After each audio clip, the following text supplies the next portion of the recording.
We are live. I'm Naijha Wright-Brown, founder and executive director of Black Veg Society, where we help people, particularly the BIPOC community, transition to a plant-based lifestyle at any stage in their life.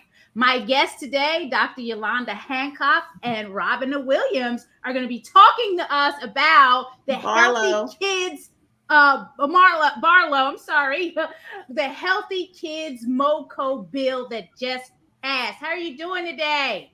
I'm doing well. All I'm right. doing well as well. Awesome. Well, let's get started. What is the Healthy Kids Meal Policy? Very good. So the Healthy Kids Meal Bill that just passed, thanks to Councilmember Rice and his colleagues leading the charge, allows families in Montgomery County to make the healthy choice the easy choice. What it does is it facilitates the default beverage for children's meals being the healthy beverage. So a little bit of juice, unflavored milk, water, even a sparkling water if that is your desire, but really trying to help families facilitate making a healthy choice. Not only the default beverage being the healthy beverage, but also requiring eating establishments that offer children's meals to offer at least one of their meals being a meal that meets USDA guidelines. There were certain asks that we made as a coalition. We wanted to keep the fruit serving down to 1/4 cup in consideration of industry standards and to ease some of the impact on particularly small food establishments. The council allowed there to be a 1/2 cup fruit allowance, given the fact that they argued that the standard amount of fruit in a children's meal is about 1/2 cup. It also requires certain sodium limits in terms of no more limiting the sodium to around 600 milligrams, really helping us as parents. I'm a mommy myself, helping us as parents make a healthier decision. I know that taking my daughter, I live in Prince George's County, but I do frequent MoCo, taking my daughter to get something to eat and finding something healthy on the menu really across the board in the state of Maryland and across the country has been difficult. The fact that Montgomery County has followed in the footsteps of Prince George's County, which was the first place in the country to pass a comprehensive children's nutrition bill related to fast food and eating establishments. They are working with us hand in hand in terms of creating Maryland as the healthiest environment for our most important residents, our children. We are giving, or the legislation allows up to a year for food establishments to make these updates because, again, they wanted to take into consideration the impact that the pandemic has had on small businesses and food establishments. Shout out to Prince George's County for being the first and now Montgomery County. Thank you. So why now? And why Montgomery County? Is the county just following behind Prince George's, or who wants to take it? Robina? Yes, so we know that COVID-19 is a big issue in the county, and we know that students who are obese and have underlying conditions have a more difficult challenge in terms of fighting off the COVID virus. And so because it affects more of our kids than it does of the other populations in the county, we want to make sure that we have something like this to provide healthy foods for the kids. They need it in school, they need it at home, and they need it when they go out to eat with their parents. So this is very important right now. Absolutely. Can you each talk about what you do for work? Dr. Yolanda. Sure. So I am a pediatrician. I have practiced pediatrics for almost 20 years. I'm also an obesity specialist, starting out as a pediatric obesity specialist, but realizing really quickly if I didn't work with the entire family unit, it really didn't matter how I advise mommies, daddies, grandparents. And so I work with entire family units here in my practice in Prince George's County. I also work in the space of public health, where I get to partner with folks like Ms. Robina in the NAACP, the American Heart Association. Shout out to the American Heart Association, where I am now honored to be on their executive board here in the Greater Washington chapter. So I get to do a lot of work in that area. I also serve as the consultant to the Prince George's County Council when they sit as the Board of Health, and have worked with the DC Council for, good grief, over 10 years now when it comes to health policy. How is this bill going to affect residents and children in the Montgomery County area? Are we, forcing people to do this, or is it more like, educative, informative for them? Talk to me about your thoughts around that.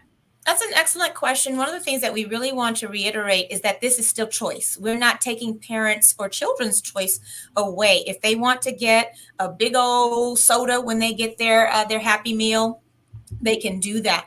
But this makes it easier. So when I take my 9-year-old into Silver Spring, which is a lot of the space where we spend our time, when we go to Silver Spring, downtown Silver Spring, to hang out, instead of me looking like the bad guy making her get water, now it's the default. And I can say, well, sweetness, like, this is what the restaurant is doing. They are offering us the healthy choice as the default choice. So let's enjoy this water. But if I so desire to get my little one the highest calorie meal on the menu with all the fixins, she can still do that. Parents still have that right. This bill certainly does not take the right away.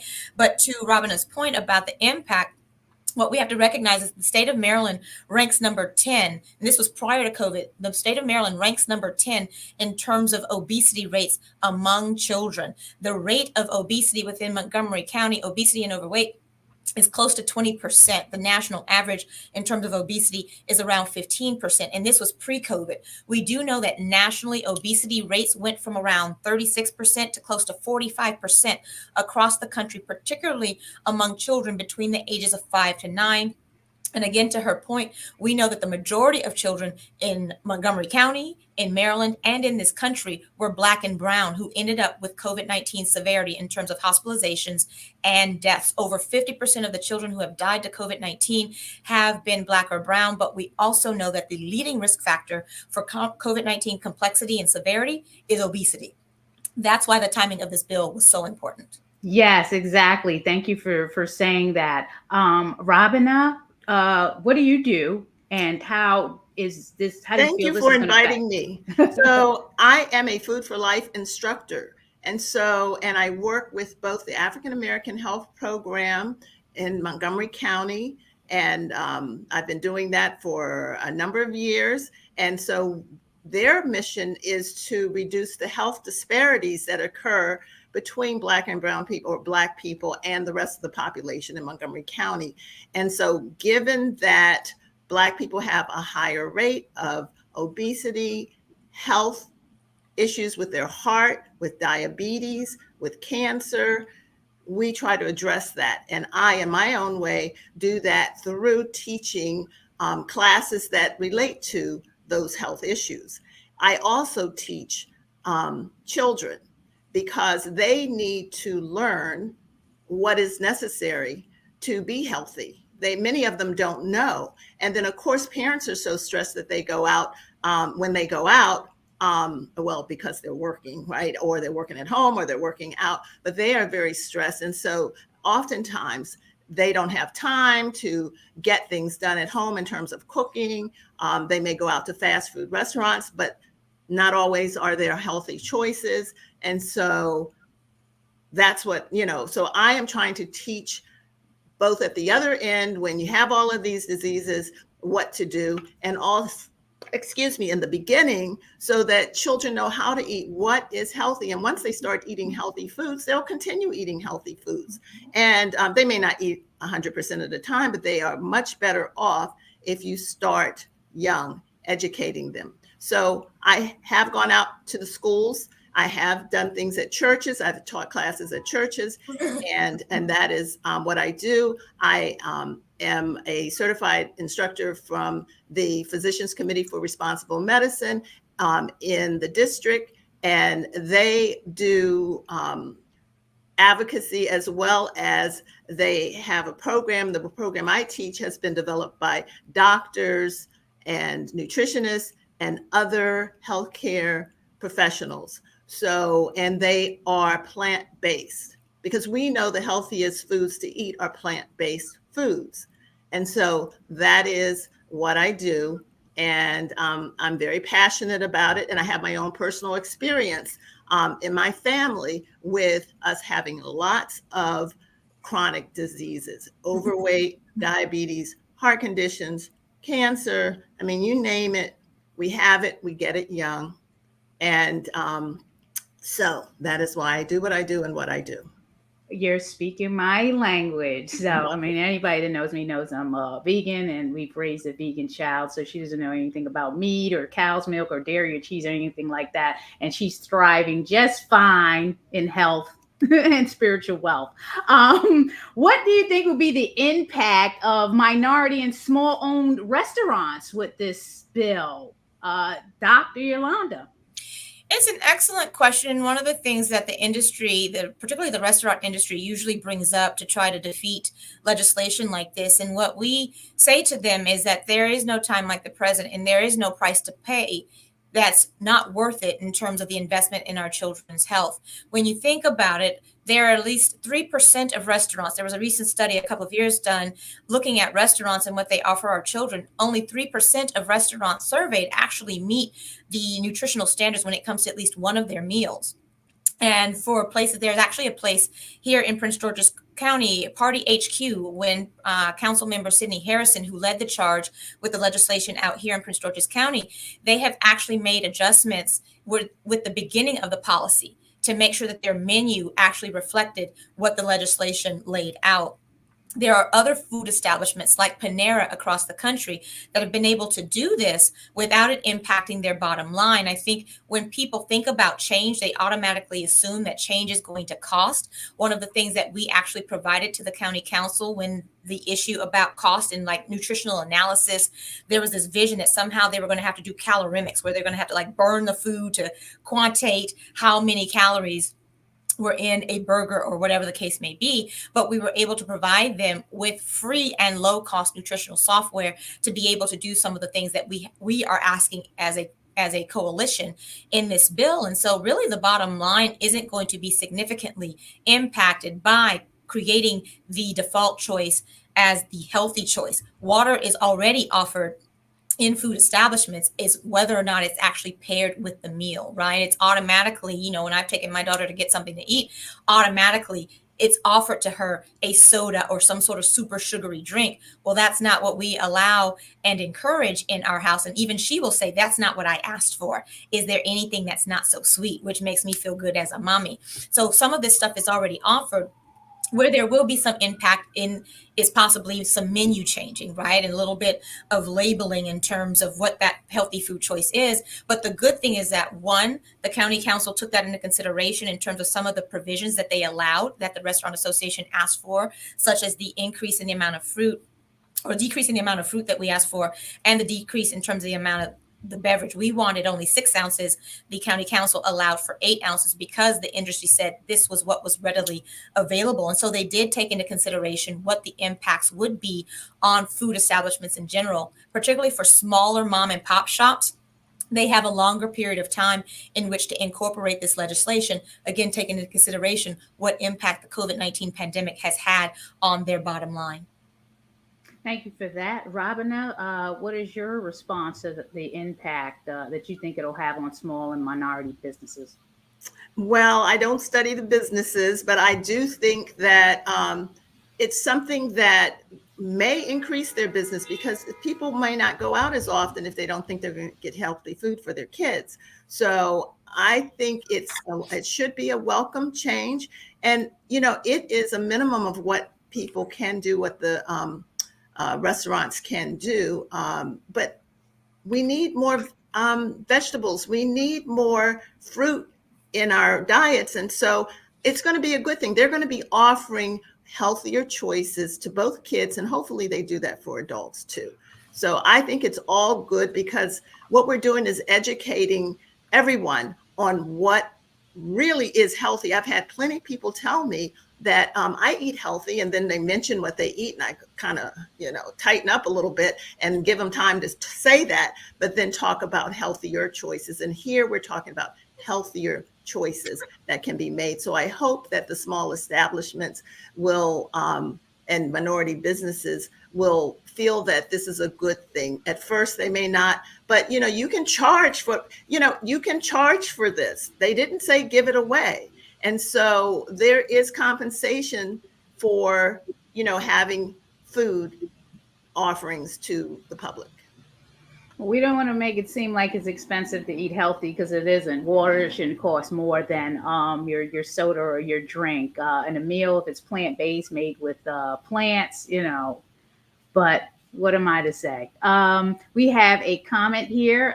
Thank you for tuning in. Cheryl finds many of the vegan restaurants use a lot of salt. Some of the food items tend to be salty. Yes, and speaking from being a co-owner of the Land of Kush in Baltimore, it can be a number of things. If you're using processed products, and I am certified in plant-based nutrition through the T. Colin Campbell nutrition studies. So using a lot of processed food, yes, looking at the labels, it can be salty.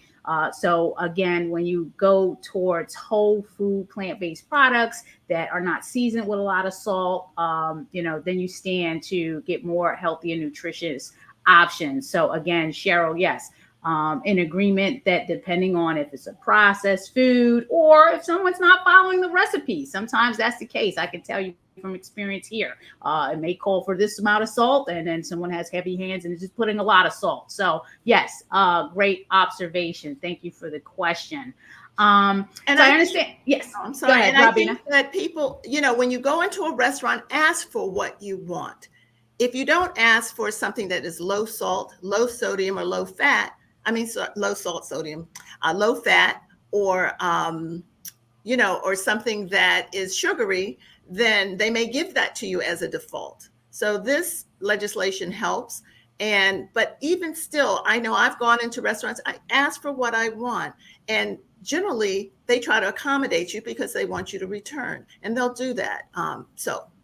But it's also knowing what you're eating. I certainly, as a pediatrician, there have been times where I've done the nutritional analysis of the food that my patients are eating, and parents are actually incredibly surprised by the amount of salt, sugar, fat in food. Like even things like, I'll use it as an example, certain establishments' French fries, where the potatoes are reconstituted and actually mixed with dairy products. I learned that because my mother she snuck some fries to my daughter who had a milk protein allergy.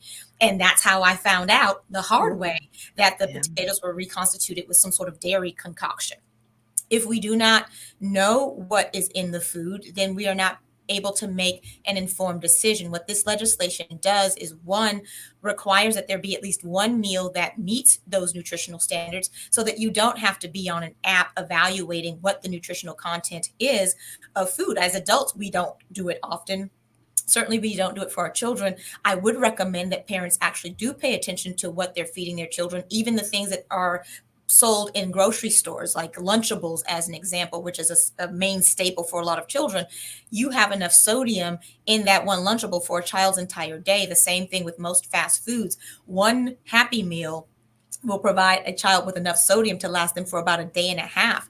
If we do not require food establishments to meet the standards, they're not going to, because again, to your point, they're driven to their bottom line. Little ones love the taste of it, and they're going to eat it because it triggers all those taste buds that, we have been blessed with. We have to do our due diligence as parents, but restaurateurs also have to do theirs in working together. As it says, we say it takes a village. Restaurateurs are part of that village. And I think people will actually go to places that they consider healthy. Mm-hmm. And so when they know that a place has a lot of salt and they've been educated, then they're not going to go there. I think they're going to go. And if you direct them to go to more whole food places that offer whole foods, then they're going to be better off. Their children are. And also I do this whole thing about talking about the nutrition rainbow, because we want people, when you go into the store, you need to concentrate on the produce section. If it doesn't have a label on it, then that is where you want to take your child and help them pick food that you can take home and, and cook or prepare and show them how also. I agree 100%. The power is in the consumer's hand. Everything isn't for everybody. I say that all the time. Maryland alone has a collective of veg-friendly and vegan restaurants to choose from with different cuisines. So it's a matter of educating yourself, which is one of the call to actions that we want to push out. Educate yourself. definitely support small and minority restaurants and make healthier choices. The American Heart Association, I understand, will be working with Montgomery County to help restaurants make the transition. Do you have anything to share with that, Dr. Yolanda? Absolutely. Yolanda, sorry. It's okay. Thank you for recognizing the R. Absolutely. So one of the things that I mentioned before is that nutritional software to help particularly small businesses, small restaurateurs assess the nutritional content of their food without it requiring them to either do caloremics, where we are like, as I mentioned before, like there's a time like to truly evaluate, you have to burn a certain food to measure how much energy is released. We're not asking them to take it to that level. It's really providing them with the resources. The coalition that the American Heart Association has put together, inclusive of the NAACP, Center for Science and the Public Interest, a lot of community-based organizations that collectively can work to support Montgomery County in the same way that we're working collectively to support Prince George's County in the implementation of this legislation.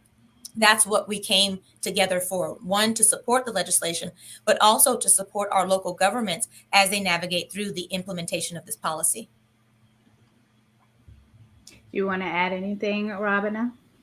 Not so much, just that I think that we want to make sure that we do provide what is needed for our kids to be healthy. And also, I was going to say PCRM, who provided this Food for Life instruction that I do, they are also coming up with a African American heritage culinary diet, so that people or class, a set of classes, 6 weeks worth, so that again, we're meeting people closer to where they are and saying, yes, you can have the traditional foods, but in a more healthy way, ones that you are used to eating, but you may have not tried a few other ways of preparing that food. So I love it. I love it. I'll definitely be following up with them on that. So how can people follow you, Robina and Dr. Yolanda, if they want to connect with you directly? So I would say the easiest way for me is I'm teaching classes with AAHP, so they can look up, they can just Google AAHP, MontgomeryCounty.org is one way to get in touch, or just Google that, or Google AHP of Montgomery County. They can also, I have classes that get posted at PCRM, and so they can just type in pcrm.org/FFL, and they will see a list of instructors. And so many ways. Okay. And Dr. Yolanda. You can follow me on social media. I'm at AskDrYola, Ask Dr. Yola. My website is also askdryola.com. Well, again, thank you for coming on as guest today to talk about the Healthy Kids MoCo bill that just passed. And again, if you want any more information, you can follow the American Heart Association Greater Washington Region at Heart of GWR. Okay, thanks again, everyone. Whatever you do out there, just be well, be safe, and stay blessed. Have a good one. Thank you.